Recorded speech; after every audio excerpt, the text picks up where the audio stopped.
क्या आपकी सैलरी आते ही टैक्स कट जाता है या फिर आप साल के अंत में एक साथ टैक्स भरते हैं? मिडिल क्लास के लिए कौन सा तरीका फायदेमंद है? आज की इस वीडियो में हम पूरा सच जानेंगे। तो नमस्कार दोस्तों, आप देख रहे हैं अपना पसंदीदा यूट्यूब चैनल विपिन पतालवंशी, जहां हम बात करते हैं स्मार्ट और पीसफुल इन्वेस्टिंग के बारे में। तो आइए जो है अब इस बिंदु पे जो है हम चर्चा करते हैं। मिडिल क्लास की सबसे बड़ी दिक्कत है इनकी लिमिटेड इनकम है और अनलिमिटेड जो है इनके एक्सपेंसेस या खर्च हैं। घर का ईएमआई, घर का किराया है, ईएमआई है, बच्चों की फीस है और ऊपर से यह जो है टैक्स। अब हर महीने टैक्स के कुछ फायदे, अगर हर महीने आप टैक्स जमा कर रहे हैं तो उसके कुछ फायदे हैं। फायदा क्या है? सैलरी आते ही टैक्स कट जाता है, साल के अंत में झटका नहीं लगता और टैक्स भरना आसान होता है। लेट फीस और पेनाल्टी का भी जो है इसमें डर नहीं होता। लेकिन इसका कुछ नुकसान भी होता है, फायदा है तो नुकसान भी है। हर महीने सैलरी हाथ में क्या होगी आपके? कम आएगी। पैसों पर आपका जो है कंट्रोल कम होगा। गलत टीडीएस अगर कट गया तो उसको रिटर्न कराने का भी बाद में एक झंझट रहता है। जैसे पता चला आपको 50,000 टैक्स देना है, कटा लिया 70-80 हज़ार रुपया, फिर आईटीआर फाइल होगा, फिर जो है वापस आएगा, तो एक झंझट है। अब साल में एक बार टैक्स जो जमा करते हैं उनके लिए क्या फायदा क्या नुकसान, इसको देख लेते हैं। इसका फायदा देखें तो हर महीने पैसा आपके हाथ में ज़्यादा आएगा, क्योंकि टैक्स कटेगा नहीं, टैक्स वाला पैसा भी आएगा। उसी पैसे से आप एसआईपी, एफडी और अन्य ज़रूरतें आप अपनी पूरी कर सकते हैं। पैसों पे आपका जो है पूरा कंट्रोल भी रहेगा। लेकिन इसका नुकसान क्या होता है? साल के अंत में आपको एक बड़ा पैसा टैक्स के रूप में देना पड़ेगा। कारण क्या है? पूरा 12 महीने का टैक्स एक साथ जाएगा। अगर प्लानिंग नहीं की तो भैया कर्ज भी लेना पड़ सकता है, या लेट होने पर पेनाल्टी प्लस ब्याज, ये सब चीज़ें उसमें हो सकती है। ये तो हमने जो है दोनों का जो है लाभ और हानि जान लिया कि क्या फ़ायदा या क्या नुकसान है दोनों का, हर महीने जमा करने का और साल में एक बार का। लेकिन अब प्रश्न उठता है कि मिडिल क्लास के लिए कौन सा तरीका सबसे अच्छा रहेगा। तो उसे तरीकों को जानने के लिए, उसी तरीकों के या किस दोनों में से कौन सा हम सेलेक्ट करेंगे, इसको जानने के लिए मैं थोड़ा मैथमेटिकल कैलकुलेशन से जो है जानेंगे तो ज़्यादा बेहतर तरीके से समझेंगे। और पूरा कैलकुलेशन समझने के लिए चलिए हम बोर्ड पे जो है एक उदाहरण के माध्यम से इसको समझते हैं। अब जो है टैक्स देख रहे हैं, यहाँ लिखा हर महीने वर्सेस साल में एक बार। ये आज का जो है टॉपिक है, साल में एक बार। अब हमने क्या माना है? वार्षिक आय जो है 14,12,000 रुपये है। चूंकि जो नया रिजीम है जानी रहे, 12,75,000 तक कोई आपको टैक्स देना नहीं। उसके बाद ही चूंकि स्टैंडर्ड डिडक्शन 75,000 का आ गया है तो हमको 12,75,000 पे कोई टैक्स नहीं देना है, उसके ऊपर ही देना। तो मैंने एक उदाहरण इसका क्या मान लिया है? 14,12,000 रुपये मैंने इनकी इनकम मान ली है एक व्यक्ति की। दो व्यक्ति हैं ए और बी, दो व्यक्ति हैं ए और बी, इनकी इनकम कितनी है साल की? 14,12,000 रुपये। अब इनका कुल टैक्स 84,000 रुपये क्या है इनको देना है साल में। तो दोनों लोगों को हम जान गए टैक्स 84,000 समान आए हैं तो समान जो है टैक्स देना पड़ेगा। एक उदाहरण के रूप में लिया हूं।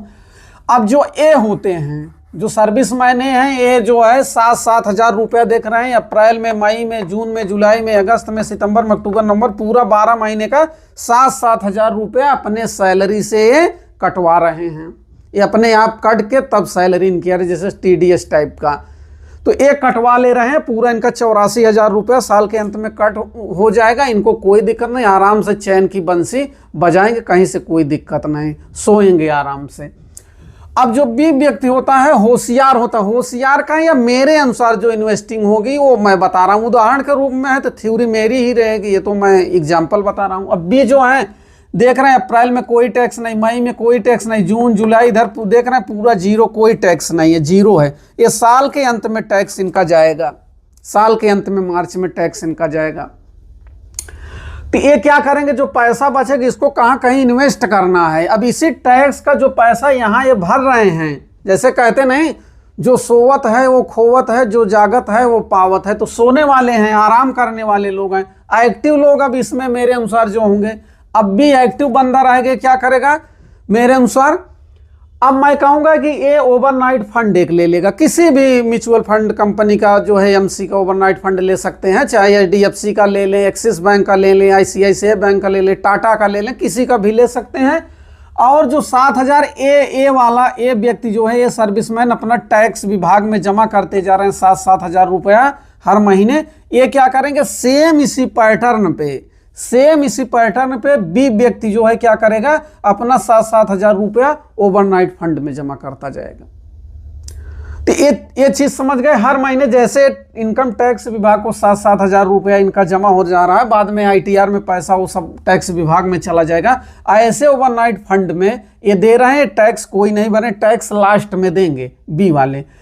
अब जब ये इनका ओवरनाइट फंड में जाएगा पहला वाला 7 हजार रुपया, मैंने यहाँ ब्याज की दर ओवरनाइट फंड पे 6% माना है। जैसे देखेंगे ओवरनाइट फंड क्या होता है, एक दिन की मेच्योरिटी वाले ज्यादा बांड्स पे और जो है सिक्योरिटीज पे इनका पैसा लगता है ज्यादा। RBI के सिक्योरिटीज बांड में इनका पैसा लगा रहता है, रिस्की बहुत कम है, लिक्विड फंड से भी कम रिस्की हैं। तो ये समझ गए, तो इसीलिए मैंने ओवरनाइट फंड लिया है।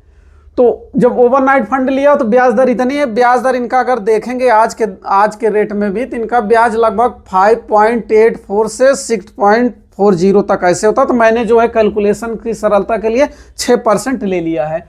अब 7 हजार जो पहले महीने का अप्रैल का जाएगा तो 6% इस पे ब्याज मिलेगा। तो 6% अगर 7 हजार का हो जाएगा तो 420 रुपया मिल जाएगा।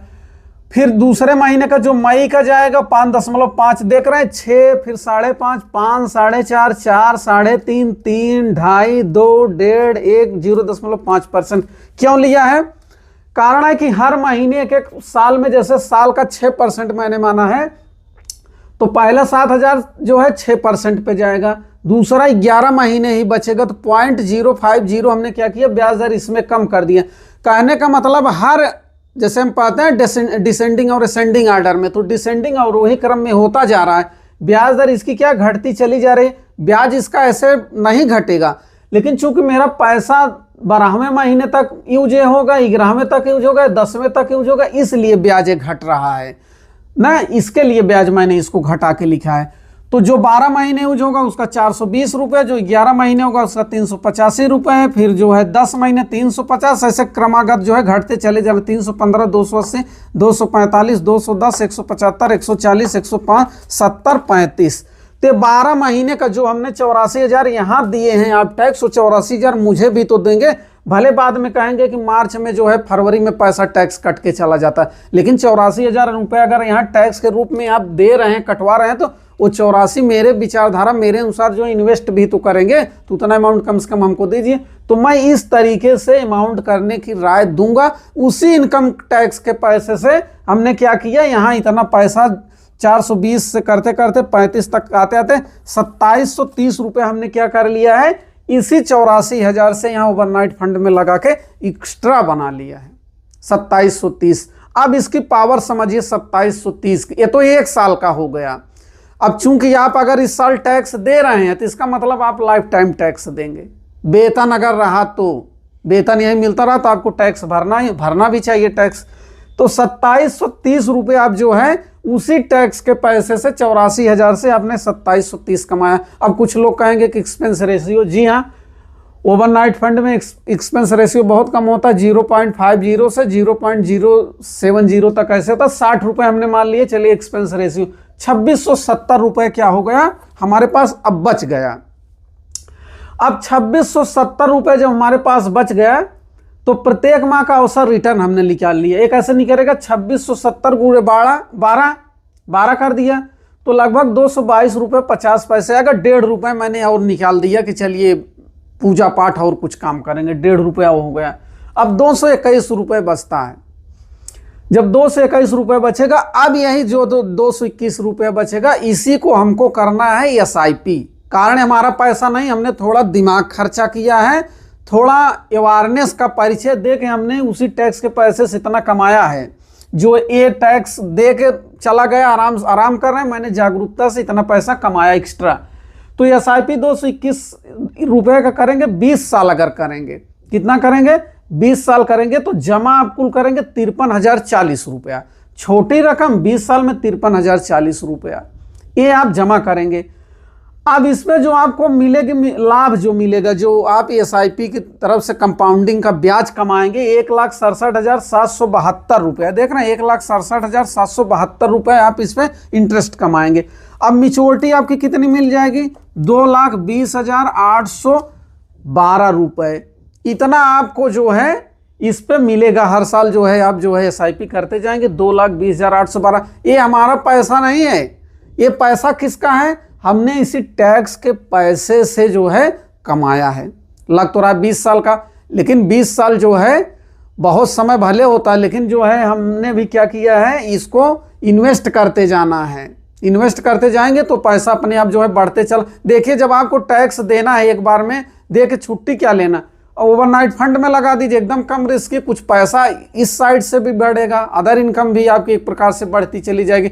लगाना कुछ नहीं, आपके खाते से पैसा कटेगा, फिर लास्ट में जो है कैलकुलेशन करके उतना पैसा आप टैक्स में दे देंगे। उसमें क्या करना, थोड़ा हाँ डिसिप्लिन आपको जो है रखना पड़ेगा। अब मान लीजिए कुछ लोग कहेंगे कि SIP नहीं करना है, तो RD FD का मैं बता दूं, RD FD का बता दूं कि कितना इसमें आपको बेनिफिट मिलेगा। ये तो SIP का हो गया, जैसे कुछ लोग कहेंगे रिस्की। तो अब RD अगर हम इसी अमाउंट से करेंगे 10 वर्ष के लिए, 10 वर्ष का RD करेंगे तो 10 वर्ष का करेंगे, अमाउंट हमारे पास कितना, 221 रुपया, 221 रुपये अमाउंट है। कितने साल के लिए करना है, 10 साल के लिए। तो 10 साल का हम 12 का गुणा कर देंगे तो महीना कितना हो जाएगा, 120 महीना। कितना हो जाएगा, 120 महीने जमा करना है। तो पैसा आपका कुल कितना जमा हो जाएगा, 26,520 रुपये आप क्या करेंगे, जमा करेंगे, इसमें RD में जमा करेंगे। अब इस पर जो ब्याज आपको मिलेगा, क्या मिलेगा, ब्याज 11,317 रुपये, 11,317। फिर टोटल आपकी मिच्योरिटी कितनी हो जाएगी, मिच्योरिटी कितनी हो जाएगी, 37,837 रुपये। इतनी आपकी मिच्योरिटी RD में हो जाएगी। ये भी पैसा हमने टैक्स से कमाया। अगर आप SIP ना करें तो RD करें तो ये स्थिति आएगी। अब जब 37,000 ये आ जाएगा तो अब इसी को हम क्या करेंगे, एक 10 साल, चूंकि 20 साल हमने SIP किया, अगर 20 साल यहाँ भी यूज करेंगे, 10 साल यूज किया, 10 साल। अब ये क्या करेंगे, 37,837 रुपये का हम 10 साल के लिए FD कर देंगे। यहाँ क्या कर देंगे, FD कर देंगे। यहाँ का ब्याज जो है 6.7 है RD का, और यहाँ का ब्याज जैसे पोस्ट ऑफिस का मैं उदाहरण लेके चल रहा हूँ, चूँकि पोस्ट ऑफिस में सबसे ज़्यादा FD पे ब्याज होता है 7.50, 7.5% का है। और उसमें क्या है, बैंकों से बहुत ज़्यादा, बैंकों में क्या सीनियर सिटीजन का कॉन्सेप्ट चलता है, डाक में नहीं। डाक विभाग में जानते रहिए उसको क्या कहते हैं, PODT, टाइम डिपॉजिट, जिसको TD टाइम डिपॉजिट उसको कहा जाता है। तो हमने FD का रेट पोस्ट ऑफिस में कितना, 7.5% के रेट पे हमने क्या किया है, 37,837 रुपये का हमने FD 10 साल के लिए किया है। इसमें ब्याज आपको कितना मिल जाएगा, ब्याज 40,125.03। पूरा जोड़ डालेंगे तो मिच्योरिटी कितने हो जाएगी, 77,942 रुपये 3 पैसा। ये हो जाएगा FD। अब हमने RD 10 साल के लिए किया था, हमको कितना, 37,837 की मिच्योरिटी मिली। फिर इसी RD को हम FD कर देंगे 37,837 रुपये का, तो 77,942 रुपये 3 पैसे हमको क्या मिल जाएगा, मिच्योरिटी। चाहे SIP करिए, SIP में बहुत ज़्यादा फायदा है, लेकिन जो रिस्की नहीं है, कंजर्वेटिव टाइप के लोग हैं, उनके लिए RD और FD का एक कॉन्सेप्ट है। तो इस तरीके से हमने क्या किया, इनकम टैक्स जो हम भर रहे हैं, जैसे हमने उदाहरण इनका लिया, ये आराम से जमा कर दिए 84,000। लेकिन इसी 84,000 से हमने जो है SIP में अपने देखा कि 2 लाख से ज़्यादा का अमाउंट बना लिया। इसमें भी FD में 77,000 रुपये से ज़्यादा का अमाउंट बना लिया। तो उम्मीद करता हूँ वीडियो ज़रूर पसंद आया होगा। अगर कैलकुलेशन वीडियो पसंद आया हो तो ज़रूर चैनल को लाइक करें, इस वीडियो को शेयर करें, और चैनल को भी क्या करें, सब्सक्राइब जरूर करिए। मिलते हैं अगले किसी वीडियो में। धन्यवाद। जय हिंद, जय भारत।